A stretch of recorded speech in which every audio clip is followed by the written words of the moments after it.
आज मैं एक ऐसी फिल्म के बारे में बात करने वाला हूँ जो मेरे लिए सिर्फ एक मूवी नहीं है, इट्स एन इमोशन। एक ऐसा एहसास जो शायद हर किसी ने अपनी लाइफ में कभी ना कभी फील किया होगा। This movie is 96। एक स्टोरी जो प्योर, इनोसेंट और टाइमलेस लव की कहानी है। ऐसी लव स्टोरीज आजकल फिल्मों में कम देखने को मिलती है, लेकिन 96 वो मूवी है जो दिल के एकदम करीब है, रियल है और बहुत ज़्यादा रिलेटेबल है। 96 सिर्फ राम और जानू की लव स्टोरी नहीं है, ये एक जर्नी है हम सबकी अपनी पुरानी यादों की तरफ। थिंक अबाउट इट, वो स्कूल डेज जब हमें प्यार का मतलब भी नहीं पता होता, पर फिर भी हम किसी को देखकर ब्लश करते हैं, उन्हें बिना किसी वजह के पसंद करने लगते हैं। इतनी इनोसेंस होती है उस प्यार में। राम और जानू का प्यार भी कुछ ऐसा ही था, शाय, प्योर और बिना किसी एक्सपेक्टेशंस के।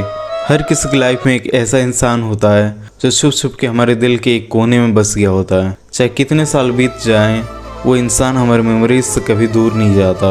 और ये फिल्म वही दर्द, वही लॉन्गिंग परफेक्टली कैप्चर करती है।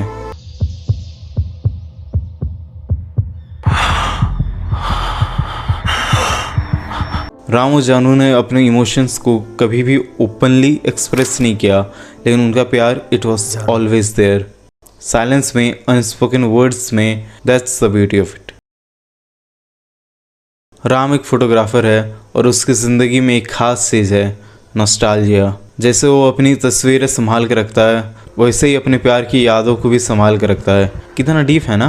हर तस्वीर एक मेमोरी है, हर मेमोरी एक इमोशन। 22 साल बाद राम और जानू का मिलना इमेजिन करके देखो। तुम्हारा फर्स्ट लव जो तुमसे कभी दूर हो गया था, तुम उससे फिर से मिल रहे हो। इतनी सारी बातें कहनी है पर शायद कह नहीं पाते।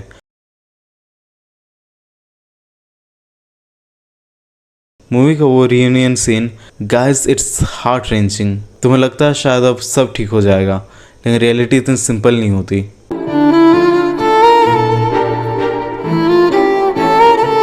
मैं ये सीन बार बार देखता हूँ। राम और जानू एक दूसरे के सामने बैठे हैं और उनके बीच कितनी बातें हैं, but they just can't say it.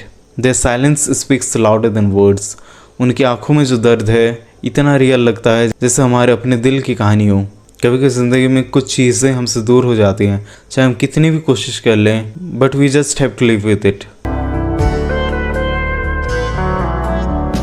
तरस कैप्चर करती है कि तुम्हें अपने स्कूल डेज याद आ जाते हैं। राम और जानू को छुप छुप के एक दूसरे को देखना, बिना कुछ देखकर प्यार जताना। How many of you have been through this? Comment करके ज़रूर बताना। उन मोमेंट्स को देखकर अपना फर्स्ट लव याद आता है, वो इनोसेंस याद आती है। क्या आपको याद हो स्कूल का एक ऐसा इंसान जिसको देखते ही आपका दिल तेज धड़कने लगता है, जिससे राम को जानू से हो गया था प्यार, बिना उससे बताए, बिना कभी ज़्यादा बात किए। ये मूवी हमें याद दिलाती है कि पहला प्यार कभी नहीं भूल सकते। इट स्टेज विद अस, चाहे हम जिंदगी में कितनी भी दूर चले जाएं। जानू जब अपने हस्बैंड के पास वापस जाती है राम को छोड़कर, that moment broke my heart. You know what's the hardest part? प्यार सिर्फ पाना ज़रूरी नहीं होता। समटाइम्स प्यार का मतलब होता है एक दूसरे की खुशी के लिए अपने इमोशंस को छुपाना, अपने दर्द को सहना। राम जानू को जाने देता है क्योंकि उसके लिए जानू खुशी इम्पोर्टेंट है, और जानू, उसके दिल में भी यही एहसास होता है। प्यार हमेशा हैप्पीली एवर आफ्टर नहीं होता, और 96 ने ये ब्यूटीफुली दिखाया है। लाइफ में कुछ चीज़ें हमारे कंट्रोल में नहीं होती। शायद राम और जानू कभी साथ नहीं आ सके, बट उन्होंने जो प्यार किया था वो उनके साथ हमेशा रहेगा, एक याद बनकर, एक इमोशन बनकर। 96 एक ऐसी कहानी है जो हमें ये सिखाती है कि लाइफ परफेक्ट नहीं होती, बट प्यार का एहसास कभी पुराना नहीं होता। इतने साल बाद भी राम और जानू के बीच का जो कनेक्शन है वो उनकी हर मीटिंग में फील होता है। उन्होंने जो खोया है वो उनके दिल में है, और उन्होंने जो पाया है वो उनकी यादों में हमेशा जिंदा रहेगा। गाइस, अगर आपने अब तक 96 नहीं देखी तो प्लीज़ इस मास्टरपीस को देखो। It will take you on a roller coaster of emotions.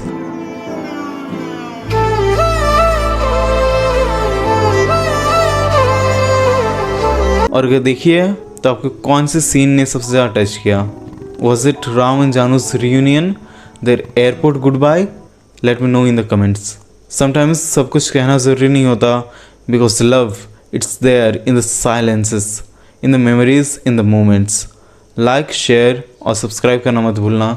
और जब भी अपने प्यार की याद करो, बस इतना याद रखो कि ट्रू लव कभी ख़त्म नहीं होता, चाहे हम कितने भी दूर चले जाएं।